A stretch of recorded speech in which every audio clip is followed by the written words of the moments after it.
ડાંગ જિલ્લા cyber crime police સ્ટેશનની ટીમે આંતરરાષ્ટ્રીય સ્તરે છેતરપિંડી આચરતા સાયબર માફિયાઓ વિરુદ્ધ લાલ આંખ કરી છે।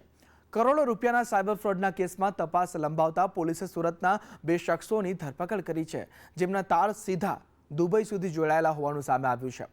લોભામણી લાલચ આપી ફ્રોડ આચર્યું। સમગ્ર મામલાની વિગત મુજબ ઠગબાજો દ્વારા સોશિયલ મીડિયા ગ્રુપો બનાવવામાં આવ્યા હતા।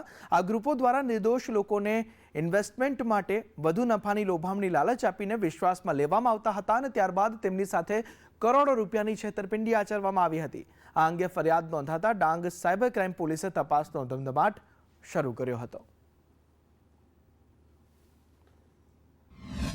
સાયબર ફ્રોડનો ગુનો નોંધવામાં આવ્યો હતો, જેની તપાસના આધારે એક પંકજ કથિરિયા નામના વ્યક્તિની ધરપકડ પણ કરવામાં આવેલી હતી, જેની પૂછપરછ કરતા અને આગળ પોલીસ તપાસ કરતા અન્ય 2 આરોપી ચેતન ગાંગાણી તથા ગૌરવ કાકડિયાની ધરપકડ કરવામાં આવેલ છે। આ બંને એ સુરતના વતની છે। એની પાસે સાયબર ફ્રોડના જે પૈસા આવતા હતા એને રોકડમાં લઈ ચેતન ગાંગાણી જે ટ્રેડિંગનું બિઝનેસ કરે છે સુરત શહેર ખાતે તેને આપતો હતો અને બદલામાં ચેતન ગાંગાણી તેને યુએસડીટી વોલેટ યુએસડીટીમાં કન્વર્ટ કરી પંકજને પાછા આપતો હતો।